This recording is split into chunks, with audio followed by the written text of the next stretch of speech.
Muchas gracias, queridos maestros de las escuelas que ha impulsado como parte de su proyecto social el movimiento antorchista. Agradezco la invitación que me ha hecho el dirigente estatal del movimiento estudiantil y magisterial, es decir, el representante de Antorcha en el área estudiantil, que es el compañero maestro Antonio Zacarías. Muchas gracias, compañero, por tu invitación y por tu trabajo, que ha estado pensado en siempre atender los problemas de generar la conciencia en los maestros y también en los estudiantes. Gracias por tu trabajo y gracias por tu invitación. Agradezco también, por supuesto, la presencia de los compañeros responsables de cada seccional que están aquí presentes con nosotros, de Iztapaluca, de Chimalhuacán, la maestra Juanita, la maestra Neri, de Texcoco está Rosa Torres, la maestra Rosita de Catepec, entre todos los que están les agradezco, pero también quiero destacar la presencia de la dirigente estatal del área que corresponde a Ecatepec, la maestra Camelia Domínguez Isidoro, que es egresada de la normal de Ignacio Manuel Altamirano, que inició su proyecto en Chimalhuacán. Muchas gracias, maestra, por estar aquí también con nosotros. Nomás para que nos demos una idea, valdría la pena ver cómo andamos. Levanten la mano los que sean egresados de la normal Ignacio Manuel Altamirano en esta sala. Ya ven, muchas felicidades y muy bien, maestra, muy bien.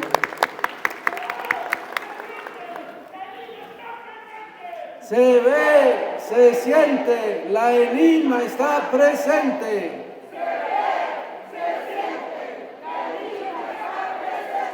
Nos da mucho gusto saludarles y agradecemos su presencia. A manera de anécdota, me invitó el maestro Pablito, que fue el fundador, junto con el compañero, con el proyecto impulsado por el biólogo Jesús Tolentino Román Bojorquez, a quien le agradecemos esa disposición y esa entereza y capacidad para resolver problemas, y que fue el que ideó junto con el maestro Pablito la normal Ignacio Manuel Altamirano. Me invitaron a dar clases y di clases en las primeras generaciones de la normal de matemáticas, y nos tocaba dar clases en la Francisco Villa y teníamos unos salones de teja, de estos de lámina de asbesto. Más bien eran láminas nada más de zinc, y no tenían piso plano, sino que cuando llovía se inundaba la parte donde tocaba dar clases y había unos tabiques, y entonces había que caminar por encima de los tabiques y escribir ahí en el pizarrón. Así inició la normal, pero hoy ya conocemos cuáles son las características de sus nuevas instalaciones. Primero nos pasamos a donde ahora está la preparatoria, ¿no? Y dábamos clases en la tarde, y también tuve el honor de ser el director de la normal, y pues ahí aprendimos muchas cosas y agradecemos todas las enseñanzas que de ahí sacamos. Y hoy por eso me da mucho gusto poder contar con la presencia de la maestra Camelia, pero también de los maestros que han sido egresados de la normal, y quería poner el énfasis en esto. Compañeros maestros, gracias a ustedes por estar aquí presentes, por todos sus esfuerzos, por todo su trabajo, y quiero decirles algo que me da mucho gusto. Veo una plenaria de maestros joven, y eso me da mucho gusto. Muchas felicidades, queridos maestros, por poner su juventud al servicio de la educación en México. Y bueno, como dijo el biólogo, refiriéndose al guajolote, vamos al grano. La situación actual de la educación. Es importante analizar el problema porque estamos ante una condición sui generis. ¿Qué quiere decir sui generis? Única en su género. Venimos de una pandemia, venimos de una condición difícil para la humanidad entera, en donde hasta nos tardamos, no hubiéramos tenido tantas bajas en nuestras familias, en gente que conocemos, si este gobierno hubiera atendido correctamente la pandemia. Entonces, no se vio nunca un interés de resolver el problema, y cuando todos los países ya estaban cerrando para que no se propagara el virus, nuestro país nos llamó a salir a la calle, a abrazarnos, a no usar el cubrebocas que servía para lo que servía y no servía para lo que no servía, etc. Las vacunas llegaron muy tarde, con muchos problemas, no se hicieron las adquisiciones a tiempo, en fin, más de 300,000 muertos de manera oficial reconocida hemos tenido en México. Pero no solo eso, sino que en las cifras del INEGI, si tú analizas la tendencia del tipo de muerte y de muertes en México que no son relativas a la violencia o a la diabetes, sino enfermedades ocasionales, resulta ser que van más de 500,000 de mexicanos muertos. Y debo decir, lamentablemente lo siente uno en casa, pero compañeros antorchistas muy cercanos perdieron la vida en esta pandemia. Familiares nuestros, mi hermana y mi padre, los dos fallecieron por COVID. Y gente cercana a ustedes seguramente también. Y eso fue por un mal manejo de la pandemia. Pero ¿a qué nos obligó? Nos obligó a encerrarnos. Y entonces, encerraditos, ¿qué hicimos con la educación? Bueno, dos cosas. Una, este gobierno también la abandonó. Abandonó a la gente a su suerte. Hizo un programa en televisión. Pero ¿y las personas que no tenían televisión o solo tenían uno? ¿Cómo le hacían si tenían un hijo de tercero, de cuarto y de sexto? Si en el mismo horario daban las mismas clases y la mamá, pues al final de las cuentas, sin comida y en casa, quédate en casa, pero ¿y si no, cómo qué hago? La gente tenía que salir y salió. Entonces, un desastre en materia educativa.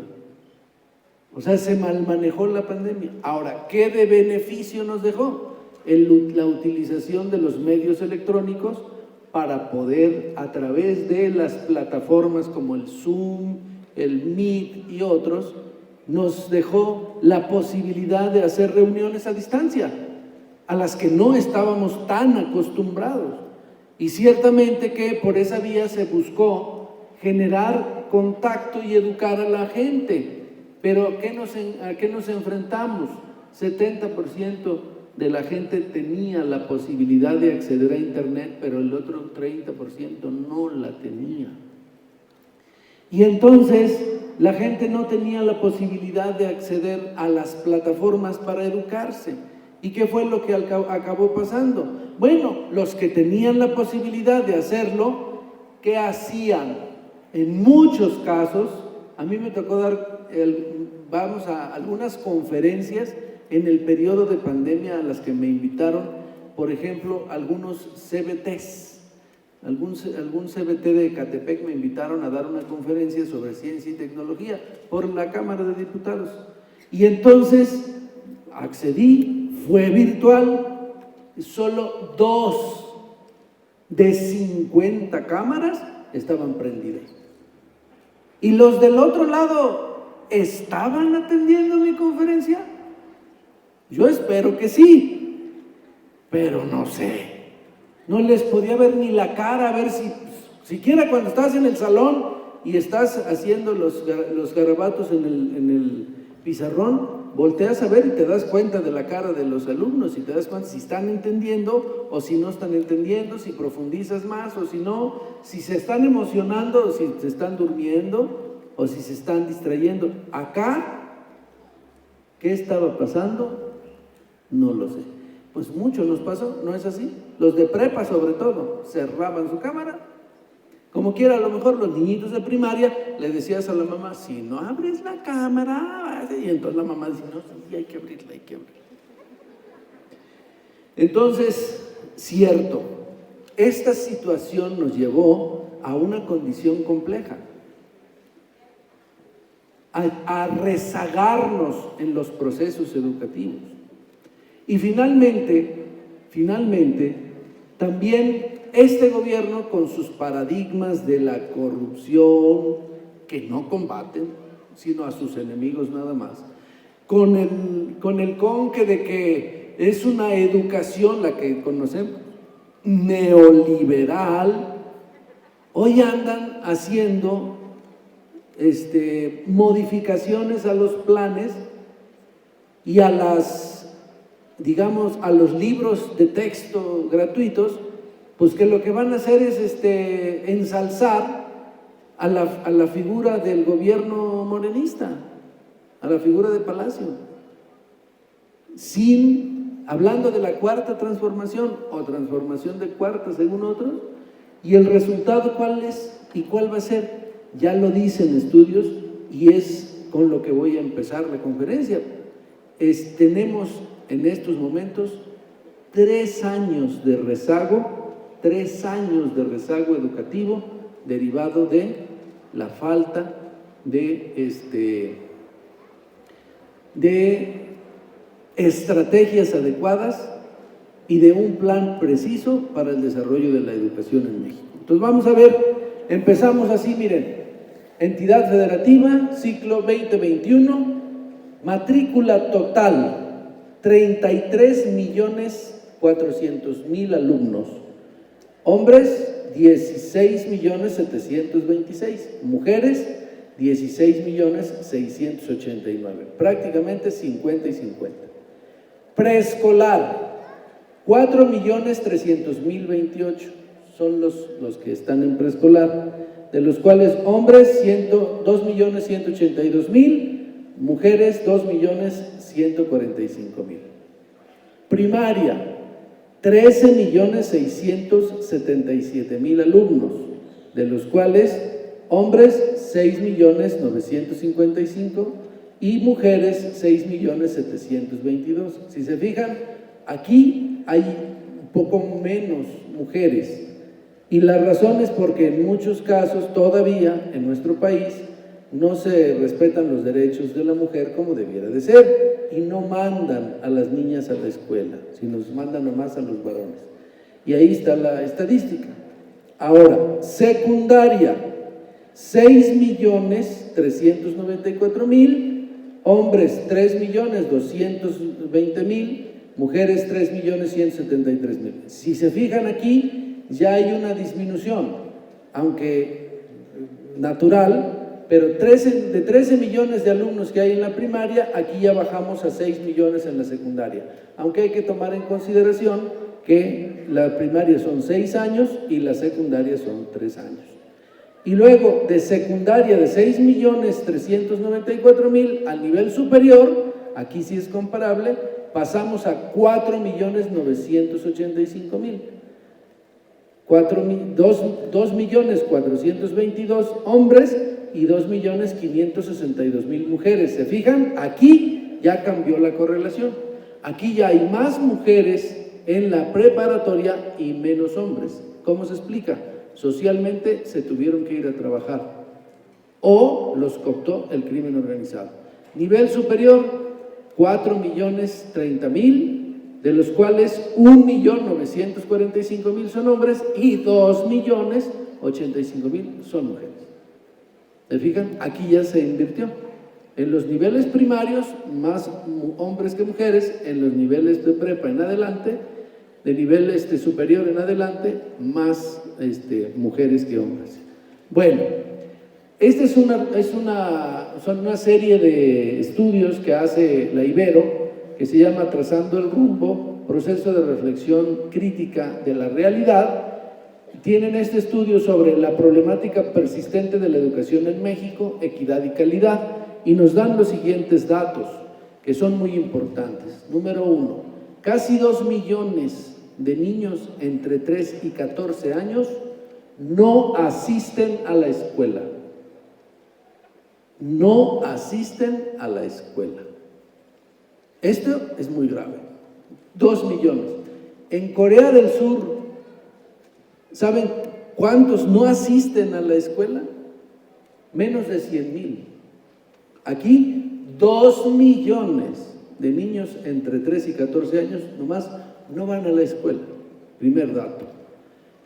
4 de cada 10 jóvenes en edad de cursar educación media superior no son atendidos, no tienen dónde estudiar, no hay manera de que estudien. 4 de cada 10, o sea, 40%. Otro dato. 30 millones de mexicanos mayores de 15 años son analfabetas o no han concluido su educación básica. 30 millones de un país de 130 millones. ¿No les parece que eso es grave? 30 millones de mexicanos mayores de 15 años son analfabetas, no saben leer y escribir. Y si hablamos de analfabetismo funcional, el analfabetismo funcional es aquel, según los europeos, aquel que no sabe leer y escribir, no sabe computación, o sea, o puede saber leer y escribir, pero si no sabe computación, es analfabeta funcional, y si no sabe, además del suyo, un idioma adicional, es analfabeta funcional. Por suerte aquí todos hablamos inglés, ¿no? O alemán. O francés. Cuando alguien dice groserías, dice, ay, perdón por mi francés avanzado. Entonces, supongo que no somos analfabetas funcionales, ¿verdad? Según Europa. Avanzamos. La educación superior, solo 3 de cada 10 jóvenes en edad de cursarla asisten. 3 de 10.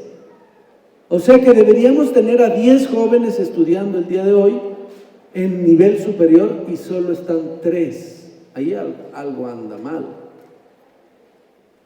Y este gobierno, lejos de apostarle a la educación, creó las universidades Patito, Benito Juárez, pues a las que son un fraude, no funcionan, no sirven, no dan clases. Ahora sí, si hablamos de los principios marxistas-leninistas, ahí en esas escuelas ya se llegó al comunismo, porque son escuelas sin clases, no sociales, sino que no tienen clases. Bueno, le quitan el apoyo a la ciencia y a la tecnología a través de los fideicomisos. Entonces, no hay apoyo a la educación, están persiguiendo a los científicos. Bueno, el sistema educativo es ineficaz e ineficiente, funciona como embudo. Del 100% que ingresa a la primaria, solo llega al posgrado 1.5%. ¿Qué les parece? Funciona como embudo. Del 100 que entran a la primaria, solo 1.5%, o sea, de cada 100 niñitos que entran a la primaria, solo 1.5 concluyen un posgrado. ¿Qué les parece? Existe desajuste entre el sistema educativo y el productivo. Por cada 6 egresados de las escuelas de nivel superior, solo se genera un empleo. Un desmadre. O sea, por cada maestro egresado, por cada 6 maestros egresados, solo hay una plaza, para que me entiendan. Por eso hacen bien los maestros, a pesar de todo, en agradecerle a Antorcha que les abra un espacio, aunque sea jodido, perdonen la expresión si quieren, aunque no sea el mejor de los espacios, pero abrimos un espacio. Pero este sistema, el sistema que hoy tenemos, de cada 6 egresados solo hay una plaza para que uno pueda trabajar. ¿Y el resto en qué trabaja? ¿El resto a qué se dedica? Pues a otras cosas, menos a hacer de lo que sabe. Eso no puede ser. Eso es una falta de planeación total, un desorden social entre lo productivo y lo educativo. No hay conexión, hay un relajo. Y este gobierno lo está haciendo más hondo el relajo, haciendo tanta anarquía, generando tanta anarquía, tantas escuelas que no tienen alumnos, que no están desarrollando bien la educación, queriendo frenar a las universidades como por ejemplo el CIDE, como por ejemplo la UNAM, golpeándolas, diciéndoles que son neoliberales. ¿No les dijo a la UNAM desde Palacio que son neoliberales? Aquí hay egresados de la UNAM, levanten la mano. 1, 2, 3, 4, 5. Saquen a esos neoliberales, por favor. ¿Sí me explicó? O sea, pues no, camaradas, bienvenidos en Antorcha. Nosotros los queremos mucho. Nosotros sí los queremos, sí los apreciamos y sí los valoramos en todo lo que valen y representan. Yo fui egresado del CIDE, bueno, maestro del CIDE, y me ha constado cómo el gobierno ha atacado terriblemente al CIDE. El director del CIDE fue mi profesor, no fue de los mejores, pero sí es arbitrario, violando la ley, lo impusieron. Y se hizo, como ustedes saben, un proceso de revocación de mandato nacional en el que no participó la gente que debía participar. Participaron solo 15 millones de mexicanos, 16, pero 15 fueron los que votaron a favor de que se quedara el actual presidente del gobierno morenista. Le hicieron al del CIDE un proceso de revocación de mandato, donde participó el 95% de la población estudiantil y el 98% de ellos pidieron que sacaran al rector, al director del CIDE, y pues no le hicieron caso. Vean la diferencia, ¿no? Nos gastamos 1,300 millones de pesos que bien hubieran podido servir para pagar salarios a maestros o para mejorar las escuelas. ¿Y qué fue lo que sucedió? No, revocación de mandato. Y que al final de las cuentas ni fue vinculante, no sirvió de nada. No juntaron 40 millones que eran los que deberían de juntar. Y solo estoy contando el gasto del INE, pero ¿cuánto se gastó en espectaculares? ¿No vieron? ¿Cuánto en pintas? Que se quede y que no sé qué. Millones de pesos en vez de dedicárselos a la educación, gastados inútilmente. Dinero además de sus impuestos de ustedes, de los míos y de los mexicanos. Ustedes dando el dinero para que otro se lo gaste en la imagen del Palacio Nacional, fíjense. ¿Y para qué? Para que no fuera útil. Bueno, ahí está el desajuste. Y este gobierno no hace nada para hacer ajustes. Un proyecto más preciso, científico, no. Este gobierno no le interesa la ciencia, demostración, los fideicomisos. Abro un pequeño paréntesis. ¿Por qué los fideicomisos son importantes? Los gobiernos tienen presupuestos anualizados.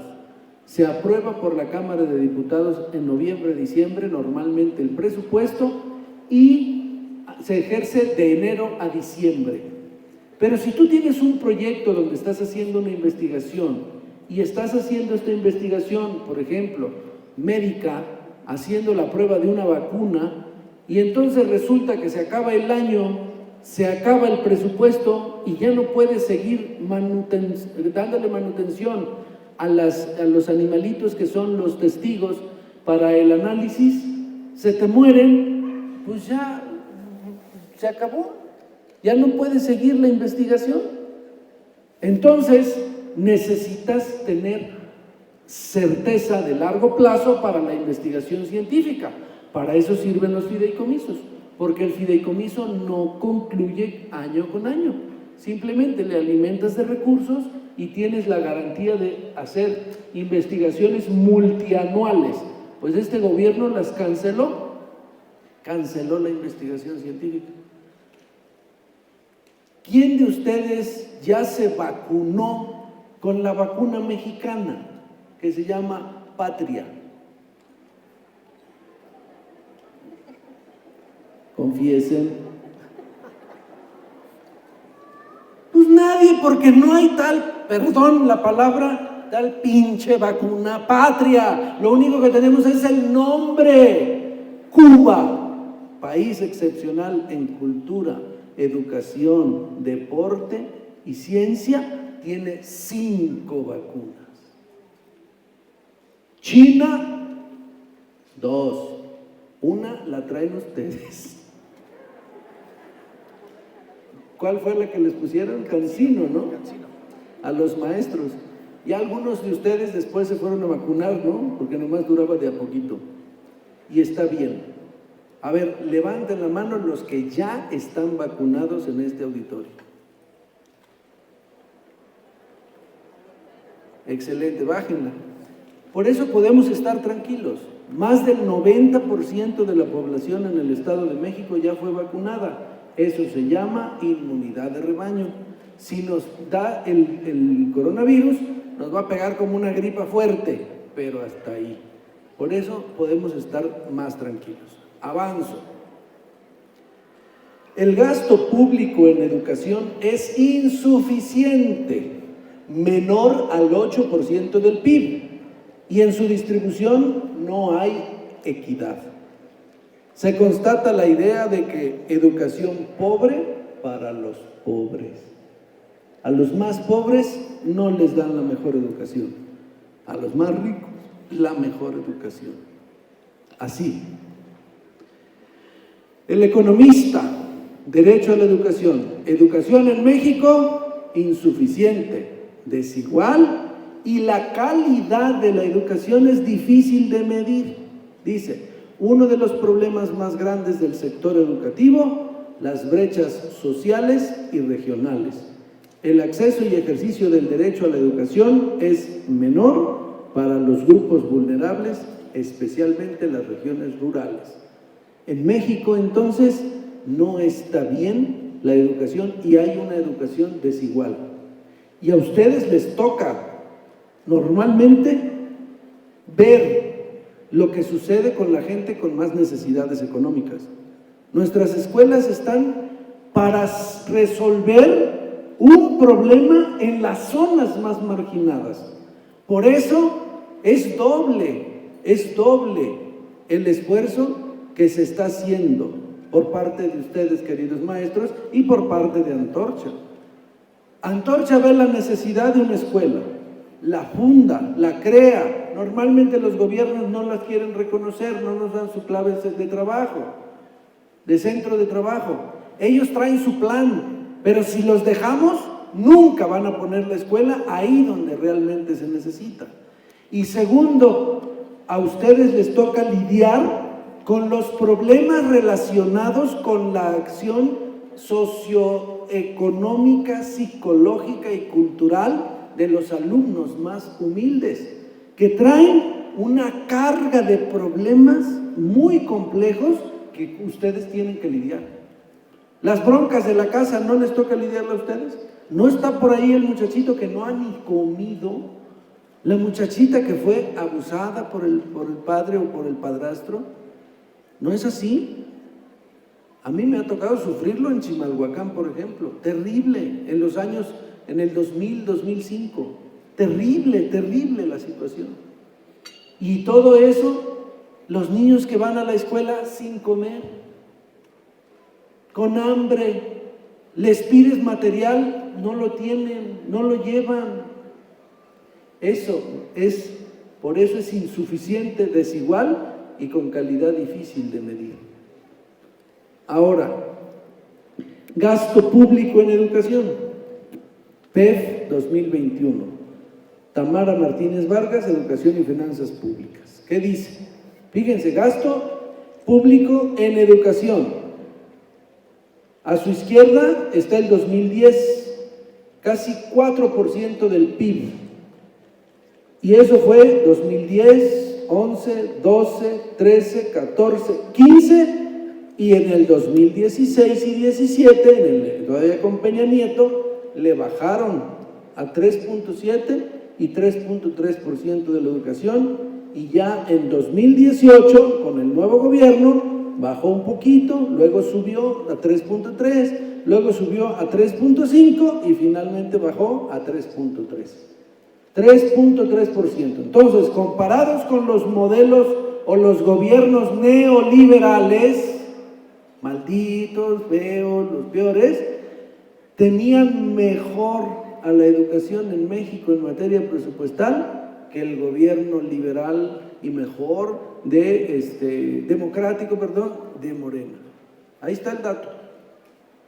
Le bajaron 0.6% al presupuesto. Y hoy la cosa está más peor. ¿Qué dice la Ley General de Educación? Que debe dedicarse el 8% del PIB. Eso dice la ley.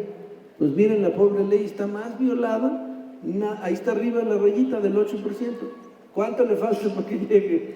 No le invierten en la educación en México. Ni los gobiernos neoliberales, ni el gobierno actual que se las da de que sí apoya la educación ahora sí, y que primero, por el bien de México, primero los pobres. Ahí está el resultado de si esto es cierto o no es cierto. No es cierto, falso. Prefieren, repito, gastarse el dinero en una consulta que no sirve de nada a dárselo a la educación. ¿En qué se gastan? Fíjense los ramos federales. Gasto educativo según ramos, distribución porcentual. Aportaciones federales, 51%. Educación pública, 40.4%. Previsiones y aportaciones, 7.7%. Y otros ramos, 1.2%. Sí es cierto que del presupuesto que se destina, digámoslo así, a la educación, es el 40% del gasto educativo según los ramos. O sea, del PEF, de lo que se destina a gastar en general, 40% se lo lleva a educación. Pero como pueden ver, es muy poco. Ni siquiera alcanza para llegar al 4% del PIB. Otros datos: programas presupuestarios eliminados. Eliminan atención a la diversidad de la educación indígena, atención a la educación de la población migrante, la carrera docente de UPES, desarrollo de aprendizajes significativos de educación básica, escuelas de tiempo completo, evaluaciones de la calidad de la educación, expansión de la educación media superior y superior, formación y certificación para el trabajo, fortalecimiento de la excelencia educativa, programa de formación de recursos humanos basada en competencia, programa nacional de convivencia escolar, programa nacional de reconstrucción, sistema de información y gestión educativa. Todos esos los quitaron. ¿Cuánto equivale eso? 11,423 millones de pesos. Eso desaparecieron. ¿Ya fijan? Desaparecen esos programas. Programas presupuestarios con mayores cambios. Programa de igualdad entre mujeres y hombres, le quitan 97.1% del presupuesto. Programa para el desarrollo profesional docente, le quitan el 48.8%. Proyectos de infraestructura social del sector educativo, le quitan 37%. Registro Nacional de Profesionistas y sus asociaciones, le quitan el 37%. Educación física de excelencia, le quitan el 37%. Apoyos a centros y organizaciones de educación, le suben 19%. Diseño de la política educativa, le suben 24%. Jóvenes escribiendo el futuro, le suben 26%. La escuela es nuestra, le suben 63%.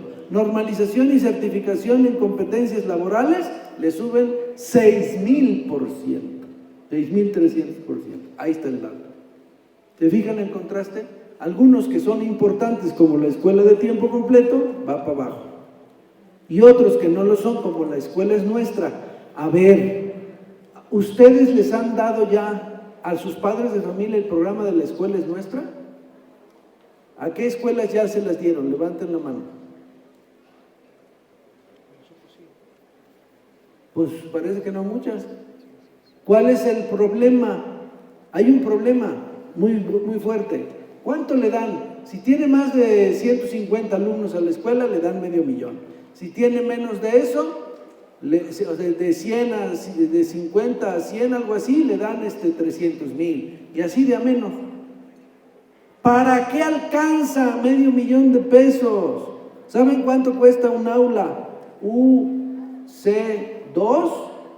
La base, no la de arriba, la de abajo. $1,000,000. Los baños, ¿saben cuánto cuesta hacer unos baños completitos, nuevos, con las indicaciones de seguridad y todo? $900,000. ¿Para qué alcanza $500,000? Pues para pintar la escuela y sobre todo para que se lo roben. En el fondo es un mecanismo para controlar a los papás, para quitarle el poder a los directores y dárselos a los papás. Y que los papás sientan que son los que mandan en la escuela. Por eso dicen, la escuela es nuestra, no de los directores. Ese es el mensaje. Y a mí ya me ha constado como, por ejemplo, en Texcoco, andan persiguiendo penalmente a la tesorera de la Asociación de Padres porque se clavó $100,000. A $100,000. ¿Qué tal? ¿Se fijan? ¿Y la escuela? Ahí está.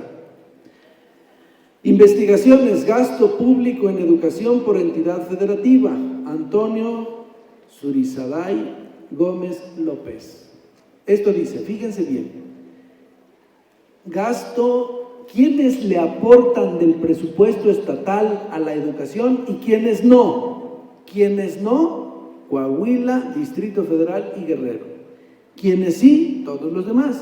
Quienes más, Baja California, 60%, casi un poquito menos del 60% del presupuesto destinado a la educación lo pone el Estado y el resto en la Federación.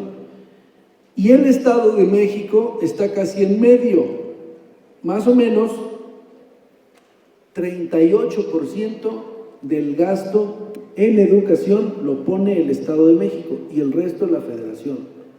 Así.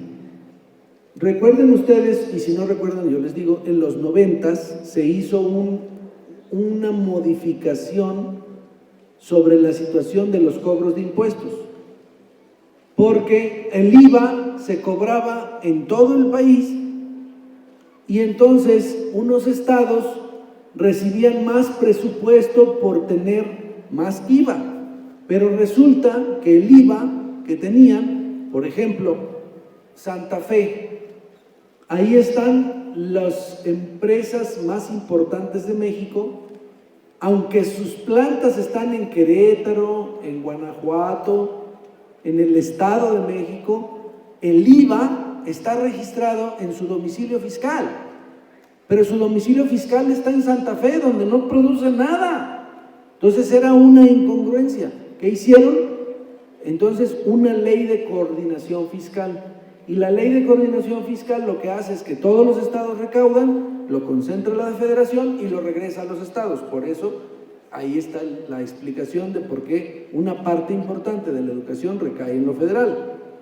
Pero aquí viene lo que acaban de anunciar. Acaban de anunciar que el Estado, la Federación, va a concentrar las nóminas de todos los estados. ¿Sí se enteraron de eso? Pues aguas. La razón dicen que es pues para que no estén sufriendo los estados y a los maestros sí les paguen. Ejemplo, Michoacán. Pero hablas con los maestros de Michoacán, hablas con los compañeros de Antorcha de Michoacán y dicen, no señor, lo que quieren es hacer un recorte, pero bonito, para quitarle las plazas. Por eso, en este momento los llamo para que de una vez empecemos a defender nuestras plazas. A nadie le tienen que quitar su plaza, camaradas. Y si a alguien lo atropella la federación, vamos a movilizar a la antorcha magisterial, sí o no.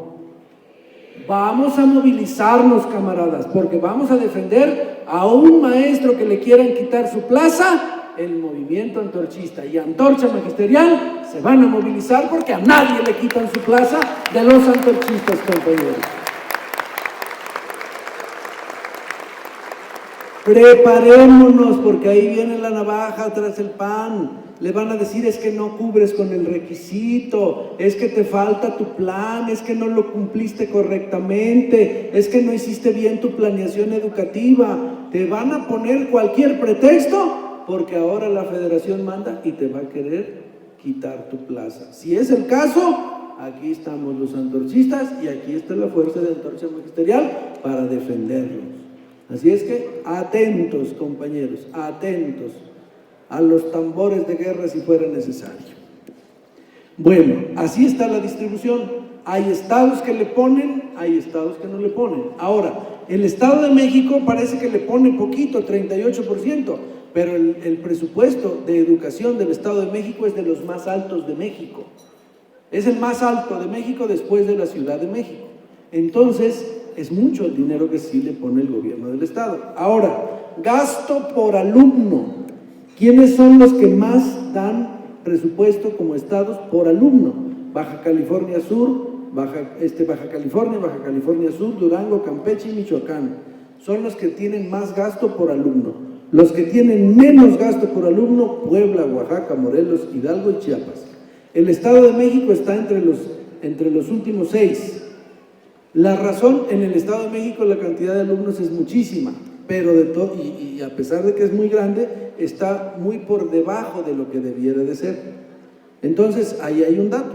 La media nacional está entre Tabasco y Tlaxcala. Ahora, ¿cuánto se destina? En el Estado de México, más o menos 15,000 pesos por alumno por año. En Baja California, 25,000 pesos por alumno por año. En Chiapas, 10,000 pesos por alumno por año. ¿Queda claro? Esa es la distancia. ¿Se fijan? Lo que se le destina por alumno por año es, digamos, un poquito. En México es muy poco. Ahora, por niveles, los gastos, ¿cómo se distribuyen? El nivel básico es el que más se lo lleva. Pero fíjense, a la izquierda de ustedes, Oaxaca, Chiapas, Hidalgo y Morelos, y Distrito Federal prácticamente se lo gastan en el sector básico. Pero vean ustedes cómo en otros estados el nivel medio, que es el gris, y el superior, que es el oscuro azul. Vean ustedes Estado de México. El Estado de México tiene 82% de gasto en nivel básico, más o menos un 20% en nivel media superior y el resto en nivel superior. O sea, el Estado de México le invierte algo a la educación superior. Por eso está la UAM, los tecnológicos, los techis, ¿o cómo se llama? Los tecnológicos, pero además las universidades politécnicas, las UCHIS, etcétera. O sea, sí hay algo de las escuelas, la Universidad del Estado de México, la Bicentenario, sí le invierten algo a la educación superior. Bueno, Cámara de Diputados, presupuesto en educación básica desde el 2015 al 2020, resultados de la prueba PISA en el 2018. Miren, matrícula de escuelas y maestros del 2014 al 2019. Entonces, maestros son los de la rayita café. Del 2014 al 2015 había 1,200,000 maestros. Luego fue subiendo en el 16-17 hasta llegar a su máximo en el 17-18, que son más o menos 1,200,000 maestros, 228,000 maestros. Pero fíjense cómo pasa del 2018 al periodo del nuevo gobierno, una caída en maestros notable. ¿Se fijan cómo va para arriba y de pronto sopas cae para abajo? Lo que les estoy diciendo de que quieren quitar plazas no es rollo, ni es alarmismo. Ahí está el dato, se los estoy dando. Hay una caída de más o menos de 1.228.000 maestros a 1.224.000 maestros. Ahora, en escuelas, que es la azul, eran 231.000 escuelas, ahora pasa a 233.000. Y luego de matrícula, de 26 millones a 25 millones, o sea, una caída en la matrícula, que es la cafecita clara, una caída en la matrícula. Fíjense lo que está pasando. Y claro, 2020-21, una caída más drástica. Ahora, prueba PISA, fíjense bien, China estaba igual que nosotros en el año de 1994, en materia económica y en materia educativa. Y ahora miren, la prueba china le saca por encima de la OCDE, 555 puntos en el área de lectura. La OCDE, es decir, los países afiliados a la OCDE, 487 puntos. México, 420. Filipinas, 340. Le ganamos a Filipinas en lectura. Y bueno, es que luego hay alumnos que leen, como leyó uno en Chapingo, que les he puesto el ejemplo que decía, le pusieron a leer un texto sobre San Francisco de Asís, y entonces agarró el muchacho y leyó: San Francisco comía como bestia y dormía sobre una vieja. Esta era la vida de San Francisco. Dijo, no, dijo el maestro, lea usted bien. San Francisco comía como vestía, punto, o sea, modestamente, y dormía sobre una vieja estera, punto, o sea, un catrecito. La vida de San Francisco, no, el muchacho leyó, San Francisco comía como bestia y dormía sobre una vieja. Esta era la vida de San Francisco. Enséñele bien a sus alumnos a leer, no les vaya a pasar algo así. Ahora, matemáticas. China, 591. OCDE, 489. México, 409, raya roja por debajo de la... Y República Dominicana, 325. Le ganamos a República Dominicana. Área de ciencias. China, 590, OCDE, 489, México, 419, República Dominicana, 336. Estamos mal. En educación estamos mal y no podemos conformarnos con lo que tenemos. Educación superior, ciencia y tecnología en el proyecto de presupuesto de egresos de la Federación 2022, avances, rezagos y perspectivas, Carlos Iván Moreno y Diego Cedillo. Fíjense, gasto federal en educación superior, ciencia, tecnología e innovación como porcentaje del PIB. Fíjense, gasto educativo, 3.85% del PIB. En el 2022, desde que llegó este gobierno, estaba 3.11%. Subió en el 19 a 3.20%. Subió en el 20 a 3.51% y ahora bajó 3.21 en el 21 y 3.14 del PIB en gasto en educación como porcentaje del PIB en el 2022. Vamos para abajo. En vez de que haya más recursos a educación, hay menos recursos a educación. Posgrado, 0.7, menos recursos para posgrado. O sea, del 2015 al 2022. Y en ciencia y tecnología, 0.34 en el 2015, en el 2020, 0.20. Va para abajo el gasto en ciencia y tecnología. ¿Queda claro? A este gobierno no le está importando la educación. Otro ejemplo, gasto en educación superior y CTI como porcentaje del PIB del gasto programable neto del PEF. Gasto educativo, 19% en el 2015, 16.85% en el 2022. En educación superior y posgrado, 3.52, 2.94. Y en ciencia y tecnología, 1.7, 1.05. Va para abajo. En el gasto neto. Reducción de los fondos extraordinarios para la UPES, o sea, lo que habíamos visto de la preparación para maestros, UPEAS y UI. Recursos extraordinarios. Antes el gobierno le daba recursos extraordinarios a las escuelas, a los maestros, en el 2016 por 10,000 millones de pesos. En el 2020, 1,000 millones. Una caída drástica de 10 veces lo que se daba en el 2016. Pues en el 21 y en el 22, cero recursos extraordinarios. ¿Necesitabas apoyo? Nada, cero. Ya nomás 100 millones de pesos. Fíjense, vean la caída tan drástica. Eso es lo que está haciendo este gobierno. Evolución del gasto en ciencia y tecnología, otra vez, 37%, una caída del 37%, notable y rápidamente vista. Exigen explicación de pago a maestros muertos. La Autoridad Educativa Federal en la Ciudad de México adeuda la comprobación de 67,000 millones de pesos en salarios a maestros que se murieron y les siguen pagando.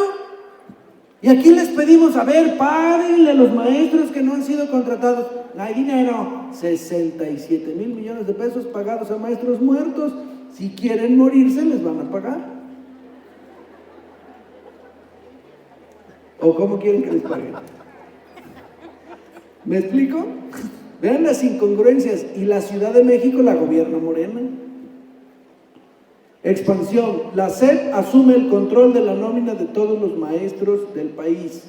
El gobierno de México informó que con la medida se busca liberar a las entidades de presiones del gasto y dar certeza al personal docente del pago de sus sueldos.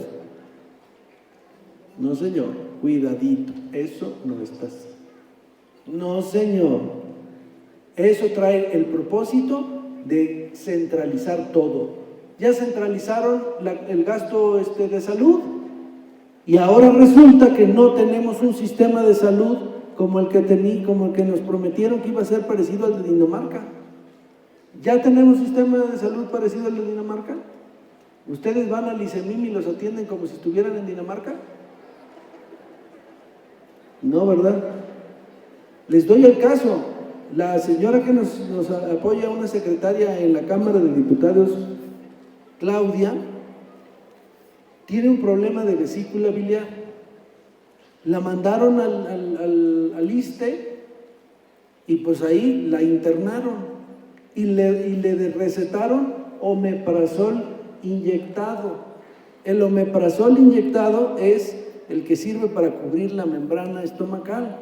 Cuando alguien tiene gastritis o tiene reflujo, le dan omeprazol inyectado.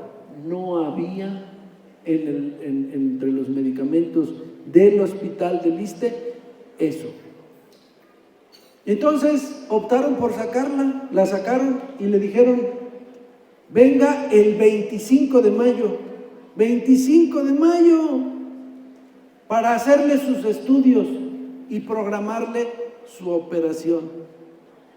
¿Qué tal? Capaz de que mientras se muere y ya no tienen que operarla. ¿Se fijan? Ese es el sistema de Dinamarca hoy en día. Esto acaba de pasarlo la semana pasada. ¿Están mal pagados los maestros en México? Estimado de los salarios relativos del Magisterio, Revista Latinoamericana de Estudios Educativos, Lucrecia M. Santibáñez, artículos y ensayos. Fíjense, factor de promoción dentro de la carrera magisterial 1999. Antigüedad, 10 puntos. Grado académico, 15 puntos. Preparación profesional, 28 puntos. Acreditación de cursos, actualización, capacitación y superación profesional, 17 puntos. Desempeño profesional, 10 puntos. Aprovechamiento escolar, 20 puntos. Si tú cumplías con estas, les decían entonces corcholatas, en el año 2000, entonces subías, ibas para arriba, era en la época de Fox. Programa Nacional de la Carrera Magisterial, en el año 2000. ¿Se acuerdan de ese programa?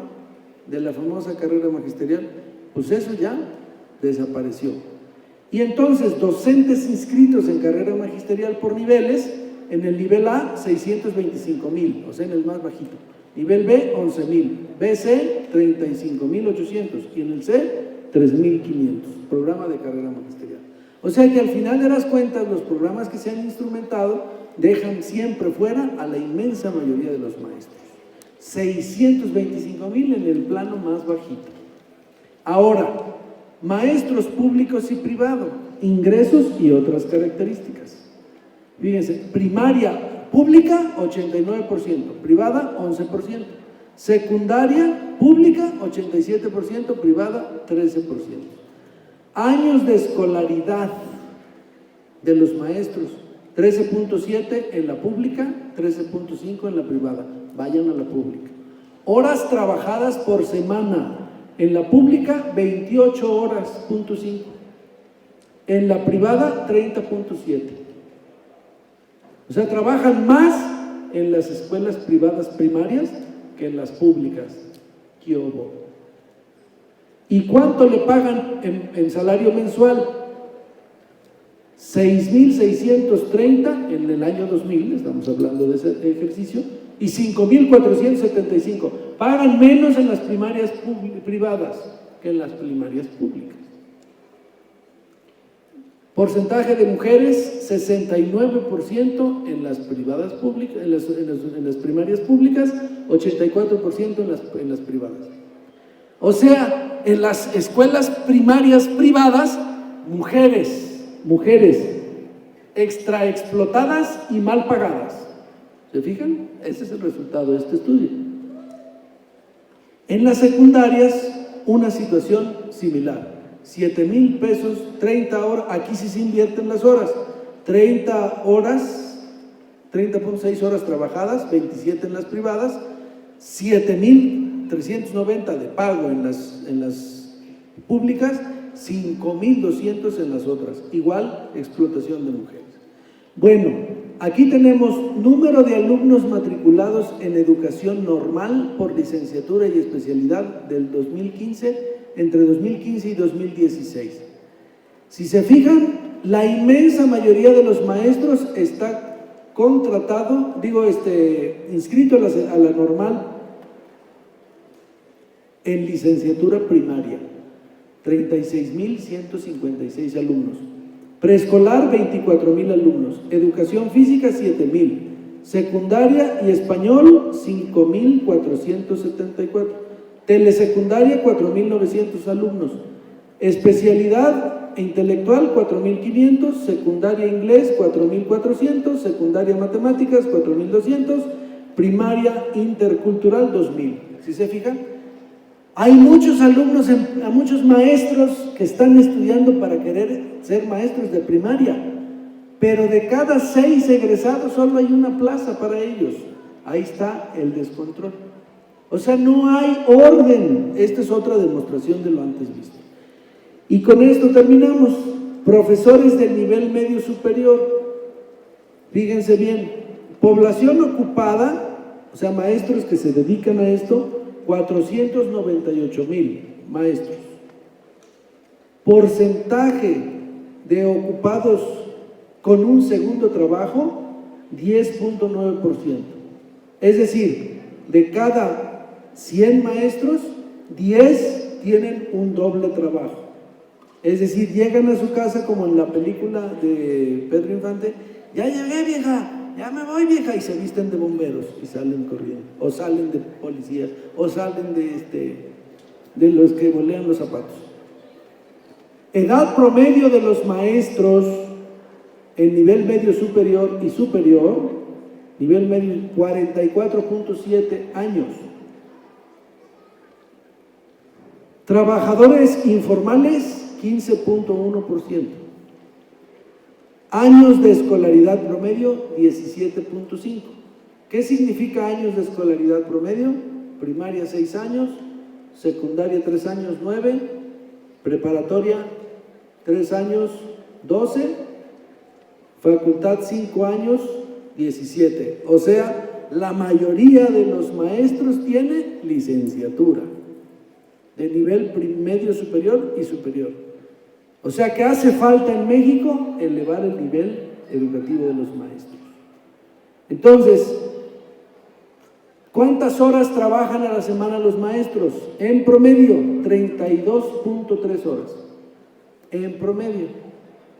Días semanales trabajados, 4.73. ¿Y cuánto les pagan al mes? 7,000 pesos mensuales. Ese es el dato, más o menos, en promedio. Este es un promedio. Entonces, ¿qué conclusión podemos sacar? La conclusión que podemos sacar es que la educación en México está peor que antes. Cierto que hay un periodo que depende no de este gobierno, que es la pandemia, pero cierto que las políticas que dependen del gobierno y que sí son responsabilidad de este mal gobierno morenista, son políticas tendientes a darle en la torre en vez de fortalecer la educación en México. Y entonces, ¿cuál es la conclusión que debemos de sacar? La conclusión que debemos de sacar es que nuestra tarea no ha concluido. Y cuando digo nuestra tarea, es la tarea de antorcha, pero también la tarea de antorcha magisterial. ¿Por qué? Porque al final de las cuentas, ¿qué queremos nosotros? ¿Cómo queremos nosotros dedicar nuestra vida a qué? No estamos interesados en elevar la conciencia de los jóvenes estudiantes, de los alumnos. No estamos en la idea de que los muchachitos aprendan a pensar, a leer, aprendan matemáticas, ciencias, a cuestionarse el mundo. ¿No quieren ustedes de sus alumnos que sean cultos, que sean sanos, que hagan deporte, que aprendan otra lengua, que sean desenvueltos, que aprendan poesía, que sepan hablar en público, que no tengan miedo, que se sepan defender a sí mismos, que sepan la labor colectiva, que sientan que lo que le pase a los demás le debe preocupar a ellos? ¿No sentimos que eso es lo que hace falta en la educación en México? Pues eso es lo que hace falta. Estamos imbuidos en una sociedad sumamente egoísta, una sociedad individualista, una sociedad a la que solo le preocupa uno, después uno y al final uno mismo. Primero yo, después yo y hasta el final yo. ¿Y los demás? Dice Marx, la felicidad más alta que puede alcanzar el hombre es hacer felices a los demás. No la labor educativa hace feliz a los demás, hace felices a los demás. No si un muchacho abre los ojos y encuentra una fórmula matemática como el teorema de Pitágoras o alguna otra sencilla como la ecuación de segundo grado y saberla resolver, encontrar los valores y darse cuenta de su utilidad para la construcción de las pirámides de Egipto, por ejemplo, o encontrar la relación que hay entre la Tierra y el Sol, la distancia, la gravitación universal, que abre los ojos y le genera al niño una gran emoción conocer y abrirse al mundo y entender esto que está sucediendo. Eso es lo que lo que nos debe llevar a nosotros a inconformarnos por lo que está pasando en México hoy. Yo no puedo estar contento, no puedo estar tranquilo mientras haya un niño que no coma, que no vaya a la escuela, que no aprenda. Y que si va a la escuela y come pero no aprende, porque come pura comida basura, entonces tenemos que ir más allá. No podemos conformarnos con eso, ni tampoco podemos conformarnos, compañeros, con lo que le pagan a los maestros. Lo que le pagan a los maestros es muy poquito. Estamos hablando de $3.5 por cada hora trabajada. Mejor vámonos de mojados. Allá pagan 8 horas, $8 por hora. Está mejor que ser maestro. ¿Sí me explico? Está mal esta situación. Y ahora, conclusión, nosotros no tenemos el poder en México. ¿Qué ha hecho Antorcha cuando ha tenido el poder a favor de la educación? En Ixtapaluca, por ejemplo, se levantó bandera blanca en materia de techumbres en todas las escuelas de Ixtapaluca. En Chimalhuacán se hicieron muchísimas obras a favor de las escuelas, muchísimas. En Texcoco, que no teníamos el poder, pero hicimos gestiones como Antorcha y había un gobierno que escuchaba, logramos que se instalaran 90 techumbres en sendas escuelas, en 90 escuelas. 90 techumbres. Es decir, cuando Antorcha tiene la capacidad de decidir qué hacer con recursos públicos, los destina al pueblo, los destina a la gente y especialmente a la educación. Por eso, compañeros y compañeras, tenemos que llegar a una conclusión. Y la conclusión es que hace falta que el movimiento antorchista tome el poder en México. ¿Quién es el movimiento antorchista? El pueblo organizado, los maestros, los alumnos, los colonos, los obreros. ¿Para qué? Pues miren, para corregirle el rumbo a este país, porque así como vamos, ¿a dónde vamos? Pueden estar contentos ustedes de que ya tienen un nuevo aeropuerto allá en Felipe Ángeles, en Santa Lucía. ¿Quiénes de ustedes viajan en avión cada fin de semana? Confiesen. Casi el 70% de los mexicanos no va a usar nunca un avión. ¿Saben cuántos aviones tienen que bajar y subir todos los días en México para estar ajustados a lo que se necesita? 1,200 aviones diarios, subidas y bajadas. ¿Saben cuántos tiene de capacidad el aeropuerto de la Ciudad de México, el Benito Juárez? 800. Faltan 400 vuelos. ¿Saben cuántos vuelos tiene el de Santa Lucía diarios? 12 pinchurrientos vuelos. A ese ritmo estamos malgastando el dinero. Y luego el Tren Maya. ¿Saben ustedes qué se está haciendo con las maderas preciosas que se han estado cortando? ¿Qué reporte nos han dado de esos recursos naturales? ¿Quién está recibiendo el dinero de esos árboles? ¿Saben el daño que se le está causando a la fauna y a los cenotes, a los cenotes por el paso del Tren Maya? ¿Saben que ya se volvió a impedir que siga avanzando el Tren Maya en tanto el gobierno no tenga los permisos de impacto ambiental? ¿Y saben que siguen construyendo, importándoles nada, no tener el permiso? ¿Qué es eso? ¿Qué gobierno es ese?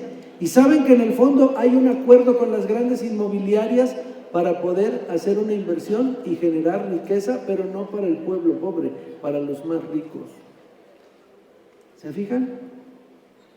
Entonces un gobierno así que dice, vamos a combatir la corrupción, y ves a los hermanos del presidente recibiendo dinero en efectivo, y ves al hijo, teniendo una casa gris con alberca de 23 metros, pagada por una empresa o dueña de propiedad de una empresa que tiene contratos con Pemex, ¿Qué te parece? ¿No te parece eso corrupción? ¿Y qué opinarías tú si yo fuera el presidente de la República y vieras a mi hijo en Palacio Nacional sentado en una silla fumando? ¿Qué dirías? ¿Qué dirías? Pues, ese doctor, mira, ya se le subió, ¿no? Hasta su hijo fumando. Pues hoy sale una foto con el muchachito fumando en el Palacio Nacional. ¿Qué te parece? ¿Ese es el gobierno que nos merecemos los mexicanos? ¿Ese es el gobierno que habla a favor del pueblo y dice estar representando al pueblo? No, señor. Mi opinión es que no. Y por eso los maestros juegan un papel muy importante y fundamental en este proceso. A ustedes, compañeros, les toca abrirle los ojos a los niños y enseñarles a ser comunitarios, a pensar en los demás, a no preocuparse solo por ellos, sino que se realicen labores colectivas, faenas colectivas, que haya preocupación por los demás. Vamos a combatir el individualismo en las escuelas y en nuestra enseñanza. Vamos a hacer de nuestros niños más solidarios, niños que quieran a los demás niños, que se preocupen por los demás niños, que no castren, como luego se dice, a los demás niños, que no hagan bullying, sino que sean cariñosos con los demás, pero que al mismo tiempo tengan conciencia social. A mí me impactó muchísimo que en un viaje de estudios que hicimos en Chapingo a Cuba, yo le preguntara a un muchacho de secundaria, oye, ¿y qué ves de matemáticas en secundaria? Chico, ya estamos viendo cálculo diferencial e integral. ¿Cálculo diferencial e integral en secundaria? Sí, chico. Y así como que se quedó de, ¿qué ustedes no ven eso? Impresionado me dejó el muchacho. Bueno, no podemos aspirar a una educación mejor, no podemos aspirar a un país mejor, no podemos construirlo, sí lo podemos construir y está en nuestras manos. Por eso el llamado es, ahí está el diagnóstico, la educación en México está mal para todos, para los estudiantes y para los maestros. Y cuidado con esa centralización de la nómina, porque viene la navaja dentro del pan. Cuidado, maestros, estemos atentos, que eso sí, van a tener antorcha que les va a defender. Van a tener una antorcha magisterial nacional que no nos va a dejar solos. Y van a tener al movimiento antorchista en el Estado de México y en la nación que va a defender a los maestros y, por supuesto, al proyecto que quiere hacer de México una patria más justa, más digna, más libre y más soberana para los maestros, para sus alumnos y para todos los mexicanos. Muchas gracias, queridos maestros.